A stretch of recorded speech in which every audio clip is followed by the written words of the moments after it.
So if you spend, enough time playing pickup basketball or maybe grinding out a 3-set tennis match, you know the exact moment I'm talking about. Oh, yeah. The dreaded late-game fatigue. Exactly. It's late in the game. Your lungs are just burning. You plant your foot to make this quick lateral cut to stay in front of your opponent, and suddenly the floor just isn't where you thought it was. Yeah, your ankle rolls, you hit the deck. Right.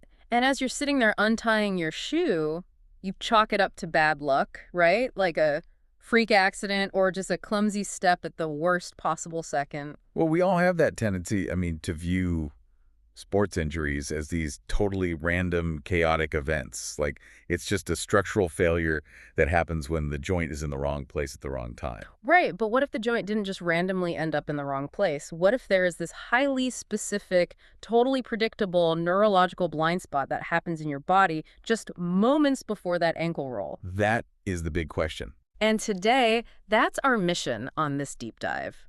We're going to explore the hidden biological mechanics of fatigue. We're looking at this really phenomenal paper published in the Journal of Sports Science and Medicine in 2024. It's a great one. Yeah, it's titled Lateral Shuffle-Induced Fatigue Effects on Ankle Proprioception and Countermovement Jump Performance. And it's authored by Mengde, along with a really dedicated team of sports researchers. It's a paper that really demands we approach physical exhaustion with, well, a bit more scientific rigor. Because we tend to view fatigue as this monolithic, full-body experience. You're just tired. Right, just generally gassed. Exactly.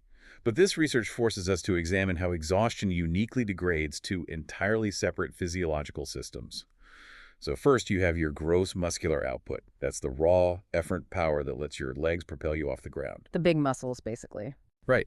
And then, operating on an entirely different channel, you have your fine-tuned sensory input. Specifically, proprioception. This is the afferent neurological loop that tells your brain exactly where your joint is positioned in three-dimensional space. And it does that without you ever having to look down at your foot. Exactly. It's an automatic subconscious system. So, okay, let's unpack this a bit. Because to understand how these two systems decouple and break down under pressure, the researchers focused heavily on one specific, highly demanding movement, the lateral shuffle. Or the defensive slide, yeah. Right. And looking at the data they pulled on just how often athletes actually do this, it's honestly staggering. It really is. If you look at a standard soccer match, players spend roughly 3.9 to 4.5% of their total game time in a lateral shuffle. Which doesn't sound like a ton, but then you look at basketball. Oh, basketball is a whole different beast. Players spend anywhere from 18 to over 42% of the entire game laterally shuffling. That is almost half the game spent just moving sideways. Yeah, and we are talking about over 300 distinct high-intensity bursts per game, covering, 2.28 to over 4 meters at a time. The athlete has to rapidly accelerate laterally, control their center of mass, and then violently brake to change direction. Okay, I want to push back on the premise here for a second. Pushing back on isolating these systems. Because a seasoned athlete might look at this and say, well, if I do 300 intense lateral shuffles, I'm going to be completely gassed. Systemic fatigue is systemic fatigue. Sure. They'd assume it all goes down together. Right. If my legs are flooded with lactic acid, obviously my jump height and my balance are both going to suffer simultaneously. Why do we need to separate it into proprioceptive input and muscular output? It's a really crucial distinction, actually, because of how the nervous system prioritizes information. See, a decline in muscular force, like the inability to recruit enough fast-twitch muscle fibers to grab a rebound, that's a gross motor failure. Your engine is simply out of fuel. Okay, makes sense. But that operates very differently from a neurological lapse in spatial awareness. You could theoretically have plenty of explosive muscle power left in your quads and glutes. But if you don't know where your foot is. Exactly. If your nervous system misjudges the angle of your foot by just a few degrees when you land, all that remaining muscle power won't prevent the ligaments in your ankle from tearing. So the researchers wanted to see, does one system crash before the other? Which I imagine requires an incredibly grueling laboratory setup, because you can't just put sensors on athletes during a live game, right? There are too many variables, too much chaos. No, absolutely not. You need to push human physiology to its absolute breaking point in a highly controlled environment. So the researchers recruited 18 male college athletes, and they specifically targeted basketball, soccer, and tennis players, Which makes sense since those are sports where frontal plane stability, side-to-side movement, is the primary defensive mechanism. Yeah, and 18 is a relatively small sample size, sure. But looking at the intensity of the protocol they put them through, you can see why they needed elite, highly conditioned subjects. They essentially built a sideways beep test. That is the best way to describe it, a sideways beep test. Right. They placed the athletes on this metronome protocol, requiring them to perform 3 minutes of continuous repeated lateral shuffling. And they tested 3 distinct speeds, 1.6, 1.8, and 2.0 meters per second. That sounds exhausting. It is. And crucially, they tested 2 different operational distances. So a short 2.5-meter shuttle and a longer 5-meter shuttle. Now, 3 minutes might just sound like a standard shift in a hockey game, but at 2 meters per second, constantly slamming on the brakes, that is a massive metabolic demand. Oh, totally. So they tracked systemic physiological fatigue exactly how you'd expect them to. They were continuously monitoring heart rate, they were drawing blood to measure blood lactate accumulation, and logging the athlete's rating of perceived exertion. Standard physiological metrics, yeah. Right. And they also measured the gross motor output by having the athletes perform a countermovement jump. This was done immediately before and after the shuffling, using this highly calibrated app to track the exact drop in their explosive vertical leap. But where the methodology really shines, though, is how they quantified the sensory degradation. Because measuring proprioception is notoriously tricky. I mean, older studies would often strap a subject into a rigid dynamometer chair and just test their ankle movement in the air. Which has zero ecological validity. Like, no one plays basketball strapped into a chair. Exactly the problem. It completely removes the load-bearing reality of human movement. So instead, this team utilized a device called the AMETA. That stands for the Active Movement Extent Discrimination Apparatus. TMETA, okay. Yeah, and it allows the athlete to be tested in a freestanding weight-bearing position that actually mimics their athletic stance. So for you listening, imagine this setup. You are standing barefoot on a specialized trapdoor. You are blindfolded, or at least looking straight ahead, so you're totally unable to see your feet. Right, taking vision completely out of the equation. Then the researcher drops that trapdoor sideways to one of 4 incredibly specific angles, 10, 12, 14, or 16 degrees. And your nervous system has a fraction of a second to sense that tilt and report exactly how far your ankle just inverted. It's incredibly hard. I can't even imagine trying to tell the difference between a 12-degree tilt and a 14-degree tilt by feel alone. It is a literal test of your ankle's blindfolded spatial awareness. It tests the actual communication speed between the stretch receptors in your ankle and your brain. So the researchers put these athletes through the 3-minute lateral gauntlet, completely exhausting them, and then immediately put them on the AMETA to test that communication line. And the data reveals this massive paradox, because the physiological fatigue behaved entirely predictably, right? Completely as expected.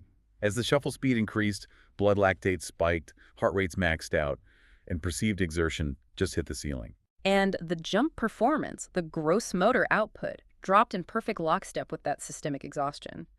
Basically, the faster they shuffled, the more the jump battery drained. Right. But the AMETA scores, the raw data on ankle inversion proprioception, completely decoupled from the systemic fatigue. Wait, really? Completely? Completely. The degradation of their joint awareness had absolutely zero correlation with their heart rate or their lactic acid levels or even how tired they felt. And here's the craziest part. The speed of the lateral shuffle didn't impact their proprioception at all. Okay, here's where it gets really interesting. You can run the athletes at a brutal 2 meters per second, maxing out their heart rate, and their ankle awareness isn't necessarily degraded by the speed. The only variable that broke the sensory system was the distance. Yes, only the distance mattered. The shorter 2.5-meter shuffle destroyed their proprioception far more severely than the longer 5-meter shuffle. It's like a smartphone, right? Oh, that's a good way to put it. Yeah, your jump height is the battery life. The harder you run the processor, the faster it drains. But your ankle proprioception is like the Wi-Fi antenna. Systemic battery drain doesn't break the antenna. Something else entirely is disrupting the signal. That's a perfect analogy. Draining the battery lowers your jump height, but something else is physically jamming that local Wi-Fi signal in the ankle. So what exactly is jamming the signal during a shorter 2.5-meter shuffle that doesn't happen during a 5-meter shuffle? Because intuitively, shorter distances sound easier, right? You'd think so. But the mechanism of failure lies entirely in the CODs, the changes of direction. Because the researchers strictly time-boxed the protocol to 3 minutes, an athlete running the 2.5-meter distance had to hit the brakes in reverse direction twice as often as someone running the 5-meter distance. Oh, right, because they're essentially ping-ponging back and forth in a phone booth. Exactly. Yeah. Let's look at the raw mechanics here. At 2 meters per second, the 5-liter distance required 72 changes of direction. But at that exact same speed, in that exact same 3-minute window, the 2.5-meter distance required 144 violent stops and starts. Wow. Double the trauma. Double. Yeah. And the researchers found a direct, significant negative correlation between ankle proprioception and the sheer volume of those directional changes. So the braking is the neurological poison here. It's not the running. It's the physical trauma of arresting lateral momentum over and over again. Yeah, and to understand the why behind that, we have to look at the muscular anatomy. Yep. We need to see how these specific structures communicate with the brain. When you perform a vertical jump, you are utilizing the sagittal plane, Right. moving up and down. Right. That relies on massive, deeply vascularized muscle groups, like the glutes, the hamstrings, the quadriceps. Right. But lateral deceleration occurs in the frontal plane. When you slam on the brakes moving sideways, those massive sagittal muscles aren't the primary stabilizers. You are relying heavily on the peroneus longus, right? That long band of muscle running down the outside of your calf. Yes, that is the primary defense mechanism. The peroneus longus forcefully averts the ankle, meaning it pulls the outside edge of your foot upward to prevent the ankle joint from collapsing inward when you plant your foot sideways. So we're saying you can be completely out of breath, lungs burning, lactic acid pumping, but as long as you haven't done too many hard lateral stops, your ankle's spatial awareness is totally fine. Basically, yeah. But how does a tired muscle in your calf translate into a neurological blind spot? If the peroneus longus gets tired, shouldn't it just feel weak? Why does the brain literally lose track of the joint angle? Well, if we connect this to the bigger picture, this gets to the core biological mechanism at play here. It's all about the muscle spindles and the Golgi tendon organs. Okay, the sensors. Right. These are the microscopic sensory receptors embedded inside your muscles and tendons. Their entire job is to detect stretch and tension, and then fire afferent nerve signals up the spinal cord to tell the brain, hey, the ankle is currently tilted at 14 degrees. So there are the actual hardware of the Wi-Fi antenna in our analogy. Precisely. But when you force the peroneus longus to violently contract 144 times in 3 minutes, you create intense, highly localized metabolic fatigue. The muscle gets flooded with hydrogen ions, inorganic phosphates, and all these metabolic byproducts. It gets choked up. Exactly. That localized chemical buildup physically disrupts the firing rate of the muscle spindles. The repeated mechanical stress of changing direction essentially blinds the local sensory receptors, regardless of how tired the rest of the body feels. That is fascinating. So the afferent signal back to the brain gets scrambled. The brain thinks the foot is flat, but it's actually tilted. And because the muscle spindles are chemically numbed by metabolic byproducts from all the braking, they just fail to send the warning signal in time. You've got it perfectly. You can have perfect cardiovascular endurance, your heart rate can recover, your huge jumping muscles can feel completely fresh. But if that specific local muscle group on the side of your calf is chemically exhausted from too many hard stops, you are operating with a neurological blind spot. So what does this all mean? This completely reframes how we look at injury prevention. It highlights a massive gap in how athletes actually train. Right, because for you, the listener, it means your weekend warrior workout might need a hardware update. If you play tennis, soccer, or basketball, straight-line jogging won't protect your ankles when you have to make that 50th hard lateral cut. Exactly. Doing generalized cardio or jump training does absolutely nothing to upgrade the Wi-Fi antenna. It doesn't stress the peroneus longus, and it doesn't build metabolic tolerance in those specific frontal plane muscle spindles. You actually have to subject the ankle evertors to localized repeated deceleration in training. You have to build the metabolic clearing capacity of that specific muscle. Yeah, and looking toward future applications, because proprioceptive acuity operates independently of general fitness, the researchers actually noted this could become a vital metric for talent identification in both adult and adolescent athletes. Wow. Drafting an athlete based on the resilience of their nervous system, that's next-level analytics. It really is. But looking at this methodology, there is a glaring limitation in the subject pool that we really have to talk about. The researchers only tested 18 men. They explicitly noted they did not include female athletes in the final cohort. It is a critical limitation, yes. And the researchers were very transparent about why that happened. During their pilot testing, they found that very few female athletes could complete this specific, relentless 3-minute lateral shuffle protocol without breaking form and failing the physical parameters of the test. Which opens up an entirely different, incredibly important conversation about biomechanics. Because why would elite female college athletes struggle to hold form on this specific lateral test when they perform lateral movements in their sports constantly? It likely comes down to pelvic anatomy and the resulting lever arms. Female athletes generally have a wider pelvis, which creates a larger Q angle. That's the angle at which the femur meets the knee. Okay, the Q angle. Right. And when you're rapidly decelerating in the fertile plane, a wider Q angle places significantly different torque and mechanical shear stress on the knee and the ankle joints compared to a male athlete. So the mechanical cost of every single braking motion is potentially much higher, meaning the metabolic buildup in the stabilizing muscles might happen faster simply because of the underlying skeletal geometry. That is the leading physiological hypothesis, yeah. Yeah. It doesn't mean female athletes have inferior proprioception. It just means this specific testing protocol, which was calibrated for male biomechanics, induced muscular failure before the researchers could accurately measure the neurological degradation. Which just highlights a profound need in sports science. We cannot just copy-paste male testing protocols onto female physiology. We need tailored, sport-specific testing that accurately maps the intersection of female biomechanics and localized fatigue. Absolutely. We need tailored future research there.